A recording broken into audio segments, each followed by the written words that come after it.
Cassiopeia A is a supernova remnant that has intrigued astronomers for decades, offering a unique look into the death of a massive star. Located approximately 11,000 light-years away in the constellation Cassiopeia, this cosmic relic spans about 10 light-years across and is estimated to be around 340 years old from Earth's perspective. Its study has provided invaluable insights into stellar evolution, element creation, and the processes that shape our universe. One of the most intriguing aspects of Cass A is the apparent lack of historical records of its progenitor supernova, which is believed to have occurred around 1680. Despite being in an era of active astronomical observation, there are no definitive accounts of anyone witnessing this event, which should have been quite spectacular. The only potential sighting comes from English astronomer John Flamsteed, who recorded a 6th magnitude star near Cass A's position in his star catalog. However, this observation is disputed due to a 10 arcminute discrepancy in the recorded position, which is considered too large given Flamsteed's usual precision. Several theories attempt to explain the supernova's apparent invisibility. One possibility is that interstellar dust absorption significantly dimmed its visible light, as the supernova's location within the dusty plane of the Milky Way could have obscured the event. Another theory suggests that the progenitor star may have been exceptionally massive and had already ejected much of its outer layers before the explosion, creating a cloaking effect.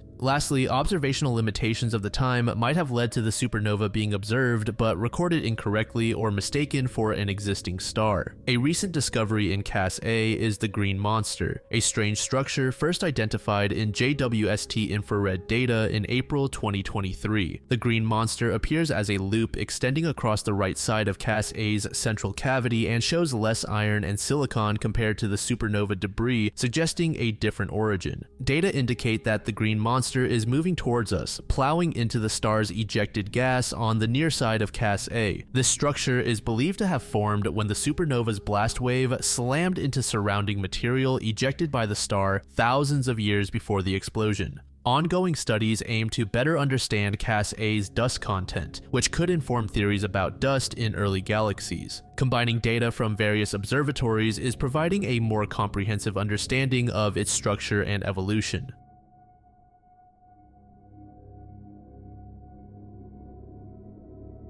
The Beale ciphers began in January 1820 when a man named Thomas J. Beale arrived in Lynchburg, Virginia. He checked into the Washington Hotel owned by Robert Morris and was described as a handsome man with jet black eyes and hair, standing about 6 feet tall. He was said to have a darker complexion as a result of being exposed to the elements for an extended period. According to the story, Beale was the leader of a group of 30 adventurers from Virginia who had embarked on a journey across America in April 1817. After traveling through the western plains, they arrived in Santa Fe before heading north in search of buffalo. During their expedition, the group allegedly discovered a rich storage of gold and silver in a small ravine. Over the next 18 months, Beale and his companions mined the site, accumulating a large quantity of gold and silver. They decided to move their newfound wealth to a secure location in Virginia. To reduce the weight, Beale exchanged some of the gold and silver for jewels in St. Louis. In 1820, Beale traveled to Lynchburg, found a suitable location, and buried the treasure. He returned to the hotel at the end of winter and entrusted Morris with a locked iron box, claiming it contained papers of value and importance.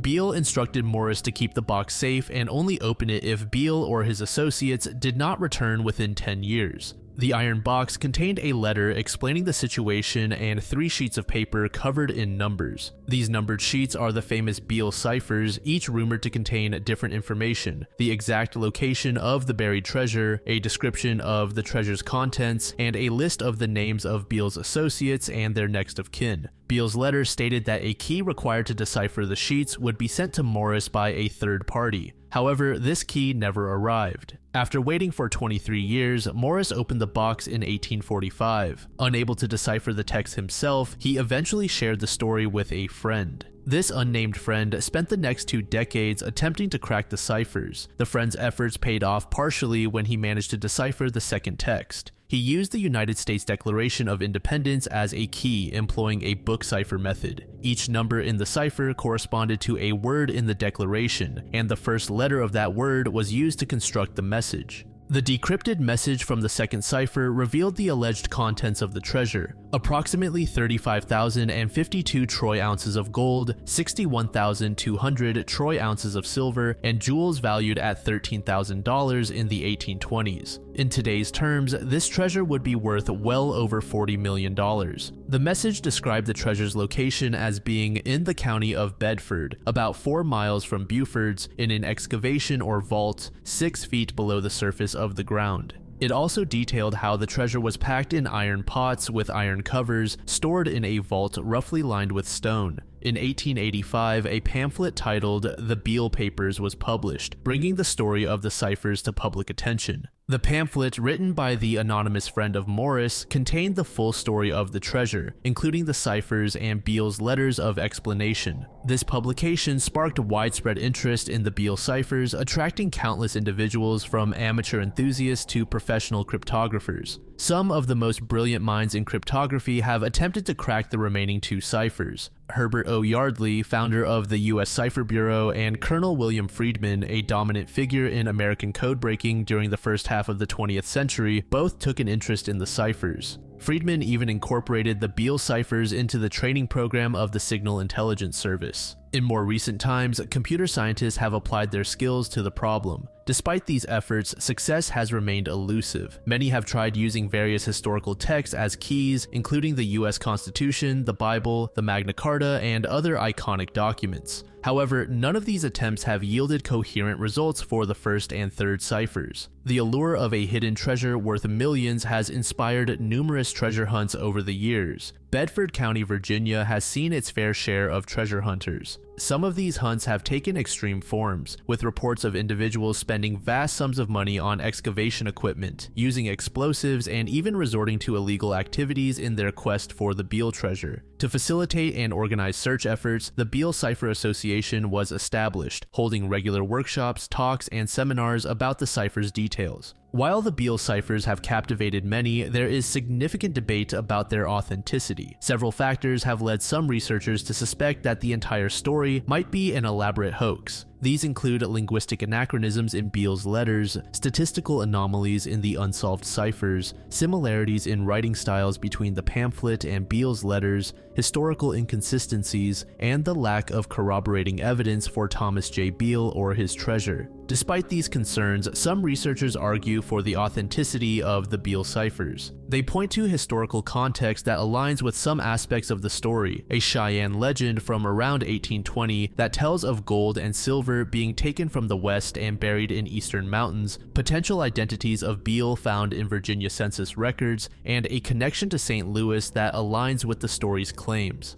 We already mentioned that there are theories that the ciphers are part of a hoax. Another intriguing theory proposed by Joe Nickel in his 1982 analysis suggests that the tale might be a secret vault allegory of the Freemasons. This interpretation is supported by the fact that James B. Ward, the pamphlet's publisher, was known to be a Freemason. The story contains elements that align with Masonic symbolism, such as the concept of hidden knowledge and the use of ciphers. Additionally, the recurring appearance of the number 3 in the story is significant in Masonry, lending further credence to this theory. Some have even speculated that Edgar Allan Poe might have been the real author of the Beale ciphers. This theory draws on Poe's well-documented fascination with cryptography, as evidenced in his story The Gold Bug, and perceived similarities in writing style between Poe's works and the Beale papers. However, this theory is easily debunked by the timeline, as Poe died in 1849, well before the publication of the Beale papers in 1885. Another interpretation suggests that the entire story was concocted as a scheme to sell pamphlets. This theory is supported by the relatively high price of the original pamphlet, which was 50 cents in 1885, along with the lack of any verifiable evidence for Thomas J. Beale or his treasure, and the convenient unsolvability of 2 of the 3 ciphers, which could maintain maintain public interest indefinitely. Others have proposed that the Beale ciphers were created by the US government as a means of testing and training cryptanalysts. This speculation is fueled by the involvement of high-profile cryptographers like Herbert O. Yardley and William Friedman in attempts to solve the ciphers, as well as the use of the ciphers in professional cryptography training programs.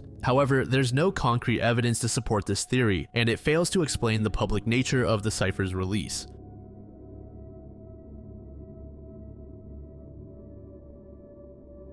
Logan Schiendelman was born on June 27, 1996 in Tumwater, Washington, a small city located just south of the state capital, Olympia. Logan had a complex family dynamic that would shape his early years and later influence his sense of identity. Logan's mother, Hannah, gave birth to him at the age of 23 and was at a crossroads in her life. Passionate about art, she made the difficult decision to move to Seattle to pursue her dreams of attending art school shortly after Logan's birth. Logan's father was largely absent from his life. The circumstances surrounding his parents' relationship remain unclear, but what is known is that his father left the United States before Logan was born, returning to Saudi Arabia. With the move to Seattle and his father's absence, Logan's care fell to his maternal grandmother, Virginia Ginny Gibo. Ginny became the primary caregiver not only for Logan, but also for his older half-sister, Chloe. The Gibo household in Tumwater became Logan's stable home environment, with Ginny assuming legal guardianship of both children. Logan attended Tumwater High School, where he quickly distinguished himself both academically and athletically. However, it was also around this time where he began to grapple with his mixed race identity. His grandmother noted that he experienced an identity crisis, which was exacerbated by the predominantly white demographic of Tumwater. This internal struggle came to a head during his senior year of high school when Logan attended a party where he faced racist remarks. The incident deeply affected him, causing him to distance himself from his friend group.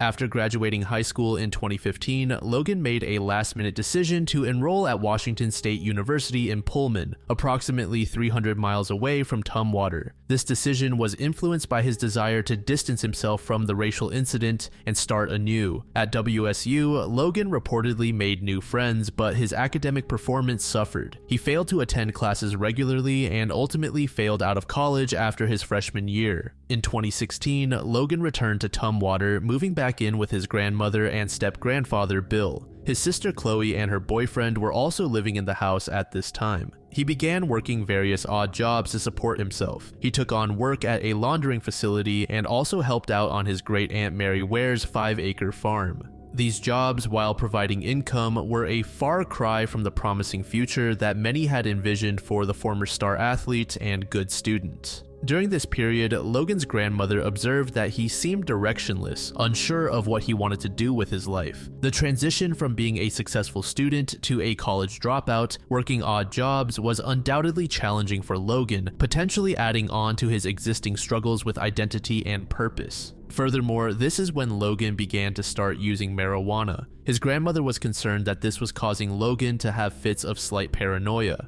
In the days leading up to Logan's disappearance, it became more apparent that the young man was struggling with his mental state. One of the most notable occurrences was Logan's cryptic text message to a woman he had met on a dating app. The message, sent sometime during the week of his disappearance, read, "I hope to survive this week." This ominous statement raised numerous questions about Logan's state of mind. It was unclear if he was in danger from some sort of outside influence, or if he was a danger to himself. The recipient of this message, whose identity remains undisclosed, could not provide additional context to investigators, leaving this exchange open to interpretation. Logan's grandmother observed that he seemed more nervous than usual, describing him as being, quote, on a mission. This shift in demeanor was particularly notable given Logan's typically calm and easygoing nature. Ginny's observations suggest that Logan might have been preoccupied with something significant, though he didn't share the details with her. On May 18, 2016, just 2 days before his car was found abandoned, Logan had a conversation with his grandmother that would later be scrutinized by investigators and family members. During this exchange, Logan told Ginny that he had experienced an epiphany. This revelation was apparently significant enough for Logan to mention, yet he was either unable or unwilling to explain it further. When pressed for details, Logan simply said he couldn't really explain it. On the morning of May 19th, 2016, Logan had an early interaction with his grandmother in their kitchen. This encounter, occurring around 7:30 a.m., was unusual as Logan typically wasn't an early riser.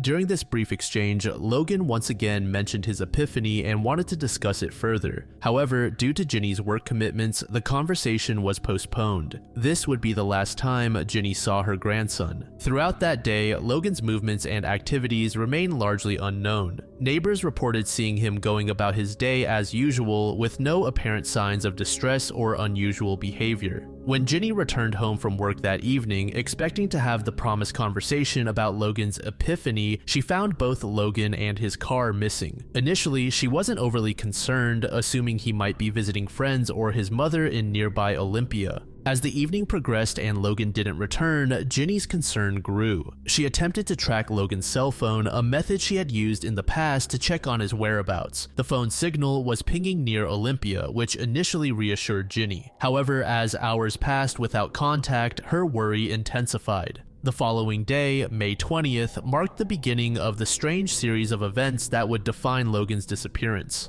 At approximately 2 p.m., multiple calls to police were received, reporting a car drifting across lanes of traffic on Interstate 5, south of Olympia near milepost 92. The vehicle, later identified as Logan's 1996 Chrysler Sebring convertible, was seen crossing 3 lanes of traffic before striking the center barrier. One of the most intriguing aspects of this incident was a report from a truck driver who claimed to have seen a man jumping out of the passenger side of the vehicle and running into the nearby woods. The description provided by the truck driver did not match Logan's appearance. The man was described as a white person with brown or red hair. When authorities arrived at the scene, they found Logan's car abandoned. Inside the vehicle, they discovered Logan's wallet, driver's license, cell phone, and other personal items. It seemed unlikely that someone planning to leave voluntarily would abandon such essential items. The discovery of the car prompted an immediate search of the surrounding area. Law enforcement conducted a 6-hour search with cadaver and tracking dogs in the woods where the unidentified man was reportedly seen running. Despite their efforts, no trace of Logan or the mysterious man was found.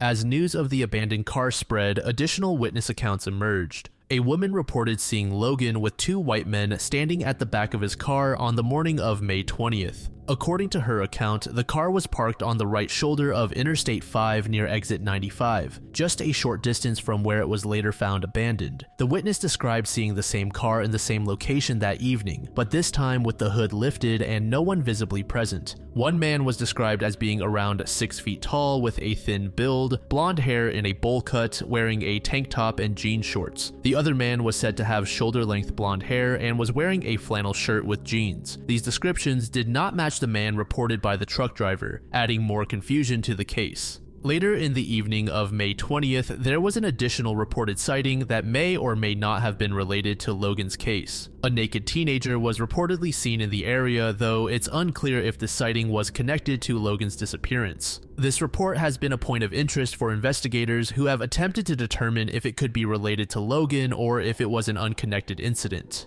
On May 23, 2016, after days of mounting concern and no contact from Logan, Ginny filed a missing persons report with the Thurston County Sheriff's Office. This official report marked the beginning of the formal investigation into Logan's disappearance. Logan's family played an active role in the search efforts, particularly his uncle Mike Ware, a retired Thurston County sheriff. Mike utilized his law enforcement experience to organize and lead searches focusing on a 2-mile radius surrounding the location where Logan's car was found. These family-led efforts complemented the official investigation, with volunteers combing through areas that might have been overlooked in the initial searches. As the case gained more attention, the Schiendelman family hired a private investigator to assist in the search. This investigator brought fresh eyes to the case, re-examining evidence and pursuing leads that might have been overlooked. Despite these efforts, the private investigation did not uncover significant new information, highlighting the challenging nature of the case. The investigation also explored potential connections to Logan's personal life. Investigators questioned Chloe's boyfriend, who had recently moved into the household. The boyfriend was ultimately cleared as a suspect after passing a polygraph examination. As time passed without significant breakthroughs, the investigation began to utilize more advanced techniques. Detectives re-examined physical evidence collected from Logan's car using updated forensic methods. They also conducted new searches of the areas surrounding where the car was found, using more sophisticated search equipment and techniques that weren't available during the initial investigation. Based on the woman's description, on June 30th, 2017, law enforcement released a police sketch of one of the unknown men reportedly seen with Logan's car. The release of this sketch was a strategic move to generate new leads and potentially identify individuals who might have information about Logan's disappearance. Detectives distributed the sketch widely, hoping that someone in the community might recognize the individual and come forward with information. One of the primary theories surrounding Logan's disappearance is that he chose to leave of his own accord. This speculation is rooted in several factors, including Logan's recent struggles with his identity. Additionally, Logan's academic setbacks, having dropped out of college after his freshman year, may have left him feeling directionless and uncertain about his future. The epiphany Logan mentioned to his grandmother on the morning of his disappearance has been interpreted by some as a possible decision to make a significant life change. However, this theory has several weaknesses. Logan left behind his wallet, cell phone, and other personal items in his car, which seems inconsistent with a planned departure. Furthermore, his family has stated that it would be out of character for Logan to leave without informing them or maintaining some form of contact. Another prominent theory is that Logan fell victim to foul play. This speculation is supported by several unusual circumstances, including the manner in which Logan's car was found drifting across lanes of traffic on Interstate 5, which suggests a potentially dangerous or violent situation. Then there were the reports of Logan with two unidentified men on the morning of his disappearance. Logan's cryptic text message, "I hope to survive this week," sent to a woman he met on a dating app, has also been interpreted by some as an indication that Logan may have been facing some form of threat. Some speculate that Logan's marijuana use might have led him into dangerous circles or situations. However, there's no concrete evidence linking his drug use to any specific individuals or scenarios that could explain his disappearance. A third theory posits that Logan may have experienced a mental health crisis leading to his disappearance. Some interpret Logan's mention of an epiphany as a possible sign of a mental break or the onset of a psychotic episode. His grandmother noted that Logan seemed unusually nervous and on a mission the morning he disappeared, which could be indicative of an altered mental state. This theory suggests that Logan might have wandered off in a confused state, possibly succumbing to the elements or encountering a dangerous situation while disoriented. However, this doesn't fully explain the witness accounts of Logan with other individuals or the strange circumstances surrounding his abandoned car. Others speculate that Logan might have died accidentally, possibly due to drug use or misadventure, and that the individuals seen with him may have panicked and attempted to cover up his death. This could explain the erratic movement of Logan's car on the highway and the unidentified man seen fleeing from the vehicle. It might also account for why Logan's personal belongings were left in the car, as those involved in a cover-up might not have wanted to risk taking identifiable items. However, this theory lacks concrete evidence and doesn't fully explain why no trace of Logan has been found despite extensive searches.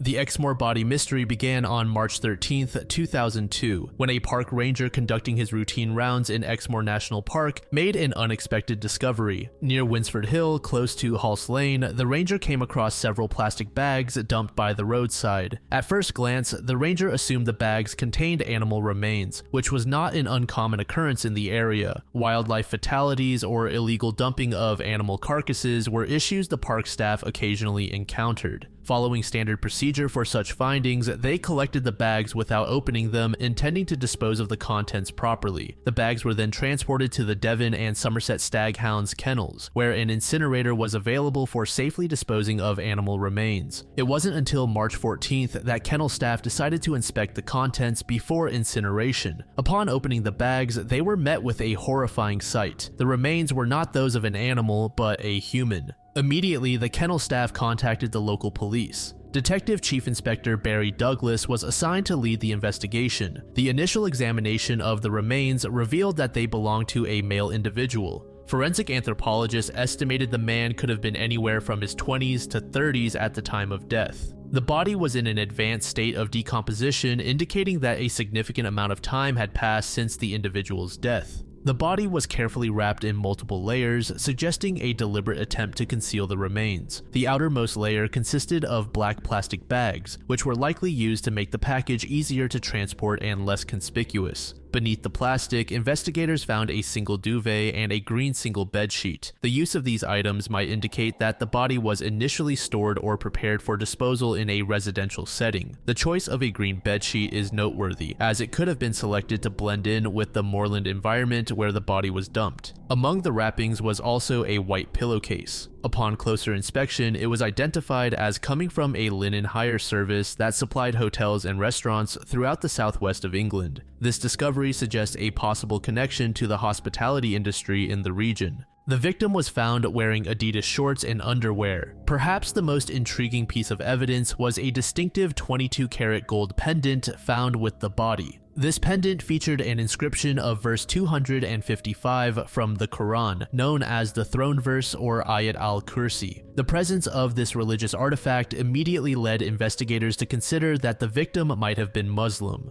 Further analysis determined that the pendant was likely manufactured in Pakistan and was of a style commonly worn in the Gujarat area of India. This piece of jewelry became a central focus of the investigation, potentially offering insights into the victim's cultural or religious background. Electron microscope examination of some of the man's ribs showed metallic traces consistent with stabbing by a sharp or bladed object, possibly a knife. However, due to the decomposed state of the remains, investigators could not definitively conclude that these injuries were the cause of death, but they strongly indicate foul play and rule out the possibility of a natural death or accident. Based on the forensic evidence, investigators estimated that the man had died violently between late 1999 and 2000. However, the body was not believed to have been deposited on Exmoor until sometime after May 2001. This time, a gap of potentially up to 2 years between death and disposal suggests that whoever was responsible for the man's death had access to facilities where the body could be stored for an extended period, possibly in cold storage. This detail could point towards someone with access to industrial refrigeration units or perhaps someone in the medical or mortuary field. Law enforcement launched an extensive investigation codenamed Operation Glacier. Their efforts included numerous public appeals for information, including international inquiries and a TV reconstruction in 2002. Police went through national and international missing persons databases, which initially yielded 2,366 potential matches. Of these, 2,357 were eventually discounted and the remaining were investigated without success. Both clay and computer-generated likenesses of the victim were created and released to the public in hopes of identifying him. In June 2017, police made a renewed appeal for information on BBC One's Crime Watch Roadshow. Extensive forensic tests were conducted, including the development of a full DNA profile of the victim. Despite these efforts, which are estimated to have cost over £120,000, the identity of the man and his killer remain unknown. One prevalent theory suggests that the victim may have been a refugee or illegal immigrant working in the local area, possibly in the hospitality industry. This theory is supported by the pillowcase found with the body, which was traced to a linen service supplying hotels. If true, this could explain why no missing person report was filed, as his colleagues might have feared exposing themselves to authorities. Another possibility is that the man was involved in illegal activities, perhaps as part of an organized criminal gang. This theory could account for the violent nature of his death and the elaborate efforts to conceal his body. It might also explain the lack of a missing person report if his associates were unwilling to draw attention to his disappearance. Some speculate that the man might have been living a solitary life, legally in the country, but not well known in the community. In this scenario, his disappearance might have gone unnoticed, with people assuming he had simply left the area. This theory aligns with the forensic evidence suggesting he had been living in the Southwest for several years.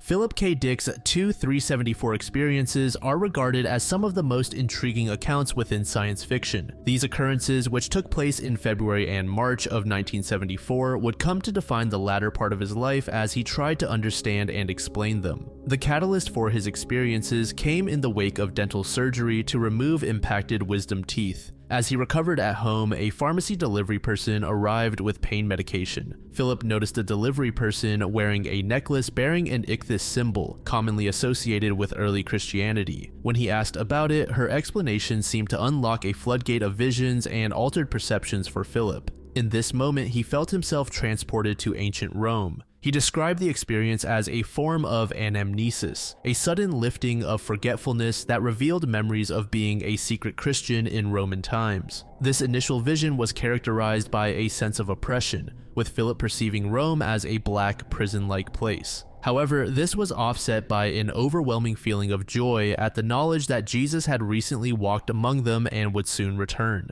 The weeks that followed brought a bunch of additional visionary experiences. Philip reported seeing a hallucinatory slideshow of abstract patterns and images. He also described perceiving an information-rich pink beam of light, which he believed was transmitting divine or extraterrestrial knowledge directly into his mind. These experiences were not merely passive observations. Philip felt he was receiving profound insights and information from an external source. One of the most striking and concrete outcomes of the visionary state occurred when Philip suddenly felt he had received knowledge about his infant son, Christopher's health. Philip became convinced that his son had an undiagnosed medical condition that required immediate attention. Acting on this intuition, he insisted that Christopher be taken to a doctor. To the family's surprise, the examination revealed that the child indeed had a hernia requiring surgical intervention. This event seemed to validate, at least for Philip, the reality and significance of his experiences. From 1974 until his death in 1982, he devoted a significant portion of his time and energy to understanding and explaining these events. This effort resulted in what came to be known as the Exegesis, a massive, sprawling journal that eventually encompassed over 8,000 handwritten pages. In this work, Philip explored countless theories and interpretations of his experiences, drawing on a wide range of philosophical, religious, and scientific ideas.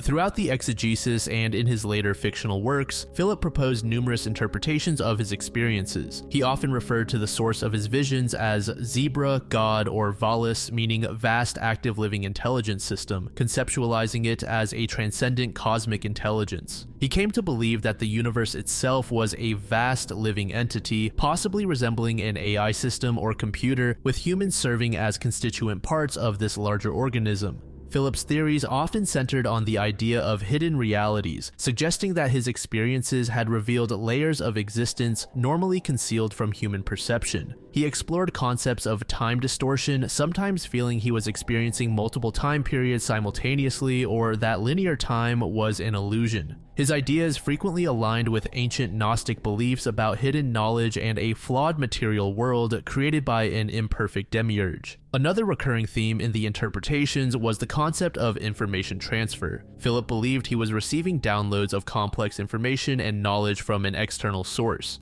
Interestingly, he often noted that profound truths or divine messages might be found in unexpected, mundane, or even trashy sources, a concept he referred to as the trash stratum.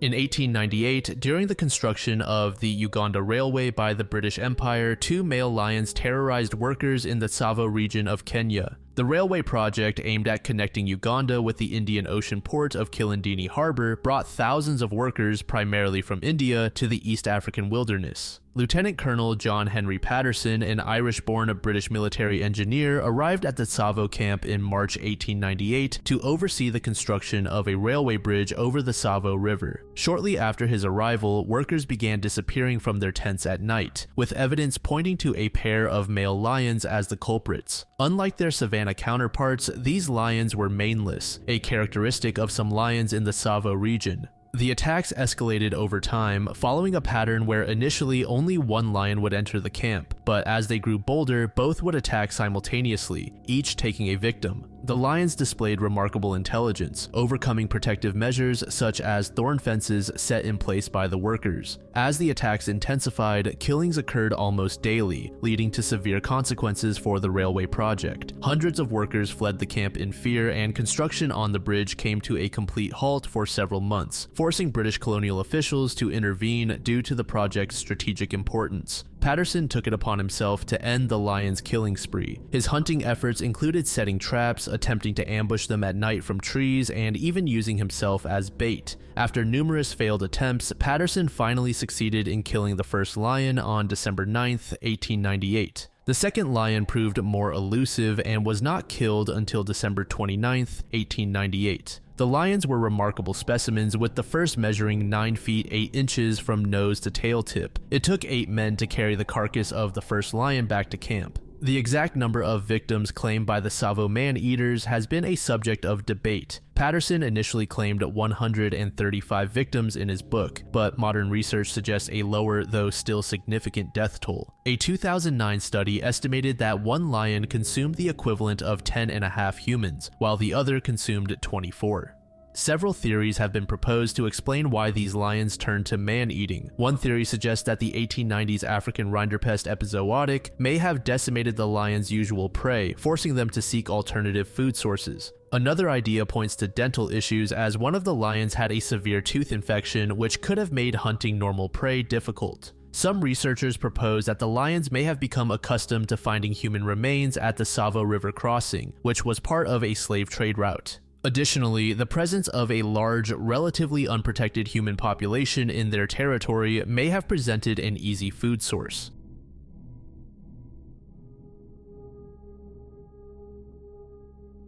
On October 16, 1972, a twin-engine Cessna 310 aircraft departed from Anchorage, Alaska, carrying 4 individuals on what was supposed to be a routine campaign flight. The passengers included Hale Boggs, a 58-year-old Democratic U.S. representative from Louisiana and the House Majority Leader, Nick Begich, a 40-year-old first-term Democratic congressman from Alaska, Russell Brown, Begich's 37-year-old aide, and Don Johns, the 38-year-old pilot and chief pilot for Pan-Alaska Airways. Hale Boggs was a seasoned politician with a decorated career, having served on the Warren Commission that investigated President John F. Kennedy's assassination. Nick Begich was engaged in a closely contested re-election campaign against Republican Don Young. The purpose of their flight was primarily political, with Begich campaigning and Boggs lending his support as the House Majority Leader. The Cessna was scheduled to depart Anchorage at 9 a.m. with an estimated flight time of approximately 3.5 hours to reach Juneau. The aircraft carried enough fuel for 6 hours of flight time, providing a comfortable margin for the journey. Pilot Don Johns was an experienced aviator with over 17,000 flight hours. The intended route took them southeast over the Turnagain Arm of Cook Inlet, through Portage Pass, over Prince William Sound to Johnstone Point, on to Yakutat, and then directly to Juneau. Weather conditions on the day of the flight were far from ideal, which would later play a crucial role in theories surrounding the plane's disappearance. Reports indicated marginal conditions throughout the entire flight path, with Yakutat reporting a 700 feet ceiling, 1.5 miles visibility, and fog. Juneau also experienced fog, and forecasts predicted icy rain and turbulent headwinds along the route.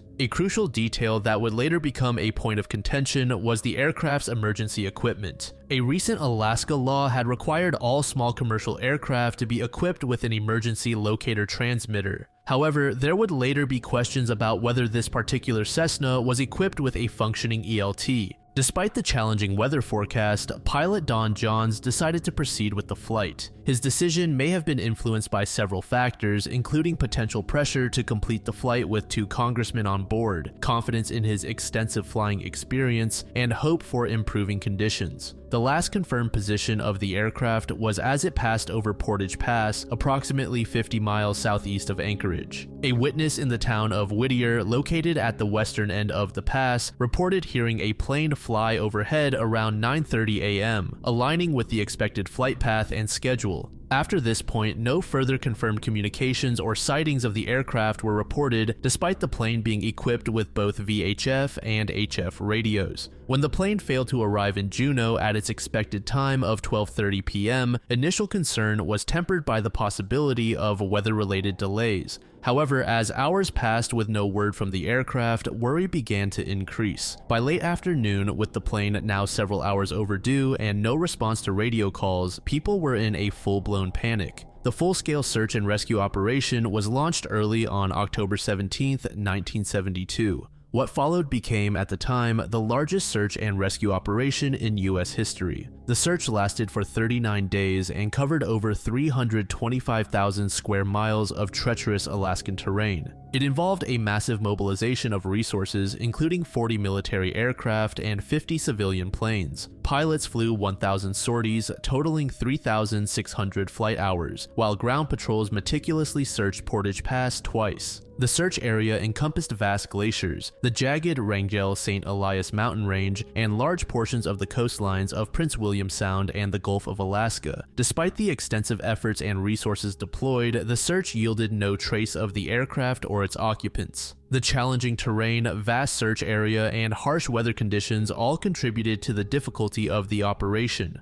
Officials at the time concluded that the plane likely crashed and either sank into Prince William Sound or was buried in ice and snow. The search was officially terminated on November 24, 1972, with no concrete results to show for the massive undertaking. Throughout the search operation, several intriguing developments occurred that added to the mystery of the disappearance. There were reports of unknown emergency signals being received up and down the coast. However, the federal investigation determined that the plane had not been carrying any sort of emergency locator beacon, as the deadline for a new law requiring such beacons was not until December 1972. Several radio operators reported hearing communications that could have been from the missing plane, but none of these reports was found to be conclusive. In the hours and days following the disappearance, several independent ham radio operators in Northern California reported hearing transmissions from someone on the downed plane broadcasting that there were survivors. However, searchers were never able to pinpoint the location of the origin of these transmissions.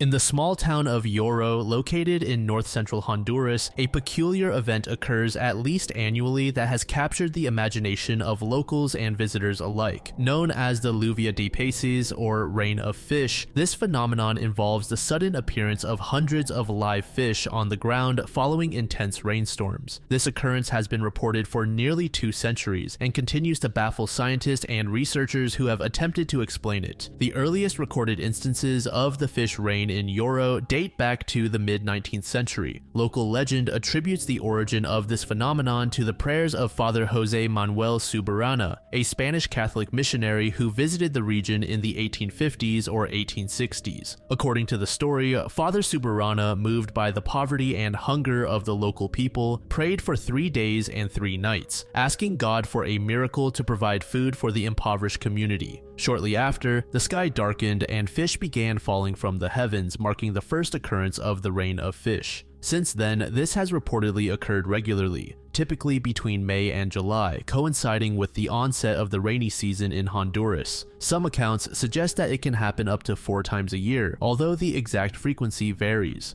Witnesses describe the event as beginning with a darkening of the sky caused by dense clouds, followed by lightning, thunder, and strong winds. This is followed by a heavy downpour lasting 2 to 3 hours, resembling a typical tropical storm. The fish found after the rain are reportedly small silvery freshwater fish, similar in appearance to sardines. They are always found alive with intact eyes and are said to be different from the species typically found in nearby water bodies. After the rainstorm subsides, hundreds or even thousands of fish are found scattered on the ground, primarily in a field at the end of Centro Poblado, a village near Yoro. Local residents collect the fish in buckets, often cooking and eating them or returning them to nearby rivers. Despite numerous attempts to explain the rain, no definitive scientific explanation has been established. Several theories have been proposed, including the waterspout theory, which suggests that the fish are picked up by waterspouts or tornadoes from nearby bodies of water and deposited over land.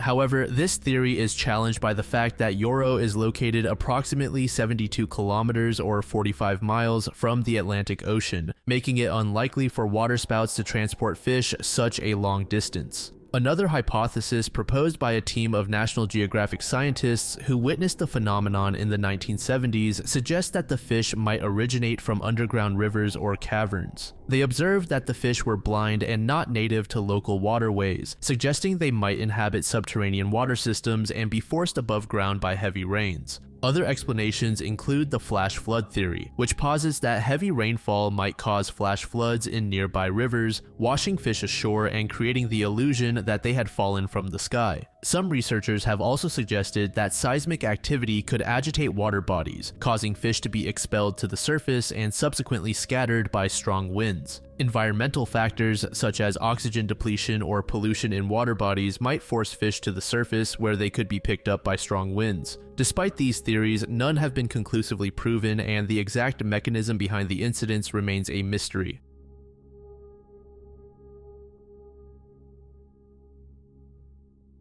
On July 22, 1916, San Francisco experienced a major terrorist attack known as the Preparedness Day bombing. This tragic event unfolded during a massive parade organized by supporters of the preparedness movement, which advocated for U.S. entry into World War I. The parade was one of the largest ever held in San Francisco, with an estimated 51,329 marchers, 2,134 organizations, and 52 bands participating. Approximately 100,000 spectators lined the streets to watch the event. The parade began around 1:30 p.m. The procession was led by the parade's Grand Marshal Thornwell Mullally, an executive of United Railroads. Other prominent figures involved in organizing the event included John Britton, the general manager of Pacific Gas and Electric Company. At approximately 2:06 p.m., about half an hour into the parade, a massive explosion rocked the intersection of Market and Stewart Streets near the Ferry Building. The source of the blast was a time bomb concealed inside a suitcase, which had been placed on the west side of Stewart Street just south of its intersection with Market Street. The bomb consisted of a cast steel pipe filled with either TNT or dynamite and packed with metal slugs designed to act as shrapnel. The blast tore through the crowd, killing 10 people instantly and wounding at least 40 others, with some sources citing up to 60 injuries. Among the victims was a young girl who tragically lost her legs in the attack. The scene quickly devolved into chaos, with panicked spectators fleeing the area and first responders rushing to aid the injured and secure the bombing site. In the immediate aftermath, conflicting eyewitness accounts emerged regarding the bomb's placement. Some witnesses reported seeing a man leave a suitcase against the corner of a building at Market and Stewart Streets, while others, like Dr. Maura Moss, claimed to have seen the bomb being hurled or dropped from the roof of a nearby building. In response to the attack, law enforcement quickly mobilized to find the perpetrators. However, the investigation took a controversial turn almost immediately. Instead of following standard police procedures, the case was primarily handled by District Attorney Charles Fickert and Utility Detective Martin Swanson. This unusual arrangement raised eyebrows as both men had close ties to the business interests that had organized the parade, including PG&E and United Railroads. Within hours of the bombing, attention focused on known labor activists and anarchists as potential suspects. This direction was influenced by the existing social and political climate in San Francisco, where tensions between labor unions and the business community were already high. The city had experienced a bloody waterfront strike just a month earlier, resulting in one death and numerous injuries, which had further strained these relationships. Two labor leaders quickly emerged as the primary suspects, Thomas Mooney and Warren K. Billings. Mooney, a militant labor organizer with a history of confrontations with authorities, and Billings, his associate, were arrested within days of the bombing. Their arrests were based more on their reputation as labor agitators than on any concrete evidence linking them to the attack. In the days following the attack, a series of raids were conducted on known anarchist and labor union meeting places. The anarchists Emma Goldman and Alexander Berkman, who were living in San Francisco at the time, came under intense scrutiny, although they were not ultimately charged in connection with the bombing. One theory posits that the bombing could have been the work of an agent provocateur. This speculation stems from the complex political landscape of San Francisco at the time, with tensions high between labor unions and the business establishment. Some have suggested that elements within the business community or law enforcement might have orchestrated the bombing to discredit the labor movement and justify a crackdown on union activities. While this theory lacks substantial evidence, it reflects the deep distrust and conspiracy theories that circulated in the aftermath of the bombing. The involvement of prominent anarchists Emma Goldman and Alexander Berkman has also been a subject of speculation. Both were living in San Francisco at the time of the bombing and were known for their radical views and support of direct action. While there is no concrete evidence linking them to the attack, their presence in the city and their history of involvement in radical causes have led some to consider their potential role, either directly or indirectly. One intriguing piece of evidence that has fueled speculation is the discovery of 2 unsigned letters urging the head waiter at the St. Francis Hotel to serve poisoned soup to Police Commissioner James Woods, one of the organizers of the Preparedness Day March. These letters, which referenced a similar poisoning attempt by a Galleonist operative in Chicago earlier that year, suggest a level of premeditation and a connection to anarchist circles. But again, the primary theory revolves anarchists. Within the broader anarchist theory, some historians have specifically pointed to the Galleonists as potential suspects. The Galleonists were a group of Italian anarchists led by Luigi Galleani, known for their violent tactics and use of explosives. This group was responsible for a series of bombings across the United States in the late 1910s and early 1920s. The bomb used in the Preparedness Day attack bore similarities to those used in other Galleonist attacks, particularly in its construction using a cast steel pipe filled with explosives and metal slugs as shrapnel. Yes, you read that right. This entry is called Jack the Stripper. This case is also commonly referred to as the Hammersmith nude murders, and as you can guess from that first name, this series of murders draws some similarities to Jack the Ripper. It's commonly agreed upon that there were at least 6 official victims tied to Jack, but it's also believed that there may be other murders committed by the same person that have not yet been officially linked to these cases. The killer's run spanned between 1959 and 1965 in West London, England. Most, if not all, of the victims in this string of cases shared similarities to each other. These included strangulation, being found naked, victims missing several teeth, and more. Let's begin on the morning of February 2nd, 1964. A man and his dog were on their daily walk near Hammersmith Bridge. The morning seemed mundane like any other, but the peacefulness that a mundane routine brings along is often welcomed. When the man got closer to this body of water, he paused to take in the fresh air and the view. However, during this pause as he's looking around, he makes a disturbing discovery. Right there on the bank is what looks like a nude, unconscious woman. At first, he thought it was actually a mannequin because the area was known for people throwing away their trash into the water. But as he stared at it, it became increasingly obvious that this was a real person. Officials were contacted and they identified the person as a woman named Hannah Tailford. Upon discovery, it was noticed that she was beaten with several teeth missing. Her underwear had also been shoved down her mouth. After some digging into Hannah's past, it was stated that she was a sex worker. Hannah came from a poor family and didn't do all that well in education, forcing her down a less than fortunate path where she survived off of the money she made from sex work. As news of Hannah's death spread, acquaintances of hers informed police that she had gone missing about a week or so before she was found. Investigators did look deeper into Hannah's death, but they really didn't care all that much. It was almost as if because Hannah was a sex worker, authorities thought her death was some standard workplace accident, like it was bound to happen and shouldn't be considered a crime. So after they looked at all of the obviouslies, which were very limited, Hannah's case was left to be forgotten. However, little did everyone know that the process of forgetting Hannah was going to prove to be a difficult task, as she is commonly believed to be the first official victim of Jack the Stripper. But as I shared at the start, there may be other victims who aren't officially connected to Jack, but have the potential to be. Fast forward about 2 months to April 8th, the second victim of Jack's was found. This time, it was a woman identified as Irene Lockwood. Similar to Hannah, Irene was also discovered in a body of water, with Irene being found in the river in Chiswick. Another commonality between the two women is that Irene was also stripped of all her clothing, and I didn't share earlier, but Hannah was pregnant when she was found dead, just like 26-year-old Irene. Both women were also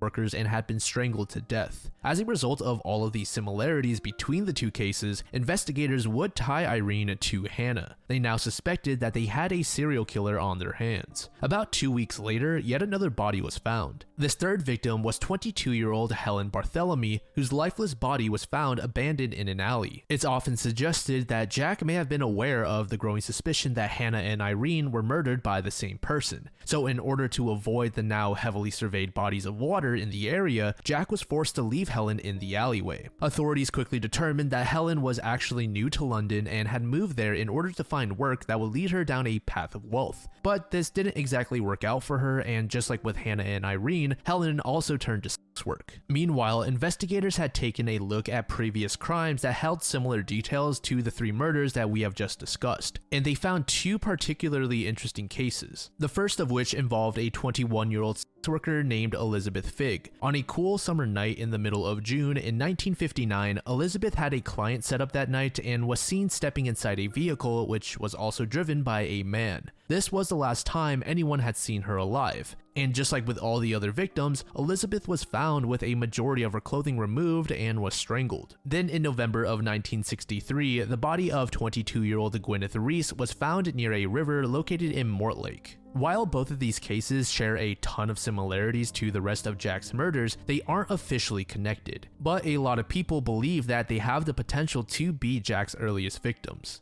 By the time Helen's body was found, news of Jack the Stripper had spread all over London. Those that were within the local work community grew scared and anxious cause any one of them could be next, and they had no idea who they should be looking out for. And a woman named Mary Fleming would be the next person to encounter Jack. She was 30 years old at the time of her death. Mary's life seemed to be going smoothly a while back. She was married and had 4 children, but her relationship with her husband quickly turned sour and the two split. This led to Mary going into sex work. Her body was not found in or near a river, but instead on a street in Chiswick on July 14th, 1964. Fast forward about 4 months to November, a 21-year-old named Margaret McGowan was found dead. The primary difference with Margaret and the other victims was that Margaret was found in an area that was much better off than the previous victims. Margaret's main clients consisted of people with a steady or high income, including businessmen and even some powerful politicians. But after asking the residents of the area, investigators realized that Margaret had actually disappeared a while ago, sometime in October, so about a month. She was reported to have been seen getting inside of a Ford Zodiac before disappearing.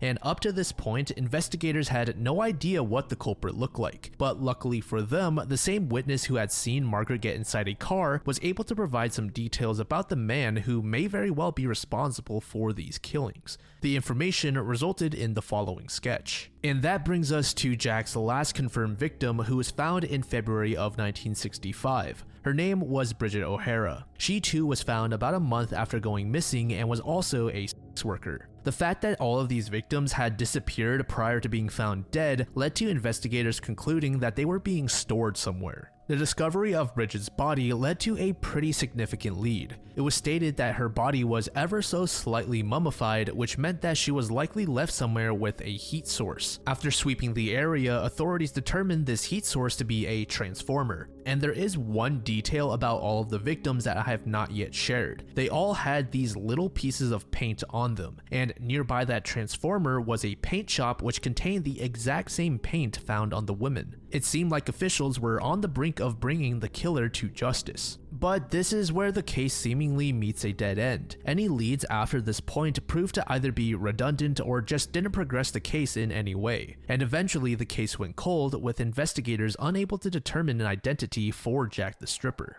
Investigators believe they were very close to solving the case, going as far as to say that they were confident that they had the name of their killer. Or rather, they had a list of names and they were certain that Jack was amongst the dozen or so people that they had lined up. Amongst those names were Mungo Ireland, Kenneth Archibald, Freddie Mills, and many more. But those names that I just listed are amongst those that are more frequently discussed. Amongst investigators at the time, Mungo Ireland seemed to be the most likely suspect. However, Ireland ended up taking his life in 1965. It's rumored that around the time when Bridget's body was located, Ireland caught wind that he was suspected of being the killer. You see, Ireland worked as a security guard in the same area where Bridget was found. Not only that, but he had access to the paint shop and the transformer during his night shifts, which was a perfect time to drop off the bodies if he were involved. Before his death, he left behind a note that said that he couldn't stick it out any longer. There is debate on whether Ireland meant that he was the killer or if he just couldn't deal with the stress of potentially being framed for the murders. Either way, while some believe Ireland could be Jack, others like to point to the fact that Ireland had a solid alibi, putting him in Scotland during the period in which several of the victims went missing or were found dead. Another suspect that is frequently mentioned is named Harold Jones. Harold has a criminal history, being convicted of murdering 2 girls back in 1921, which got him a life sentence in prison. Prosecutors were aiming for the death penalty, but due to his age, he wasn't eligible for it. He was just 15 years old at the time, and the murders of those 2 girls share some details that are the same with the Hammersmith murders. The girls' names were Frida Burnell, who was 8 years old, and Florence Little, who was 11,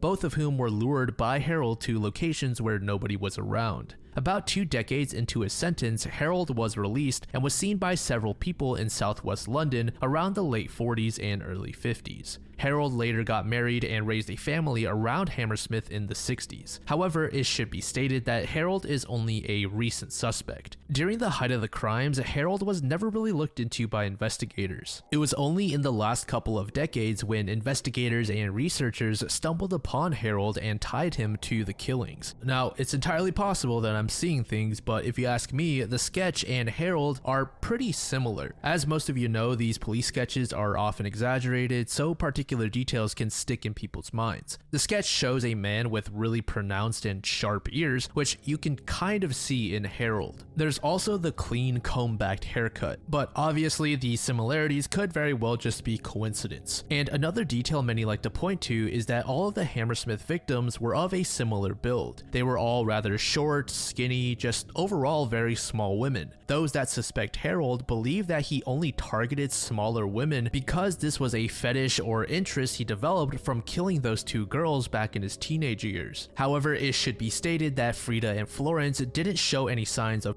assault, but without definitive evidence to back this route up, it's impossible to say if Harold was indeed Jack.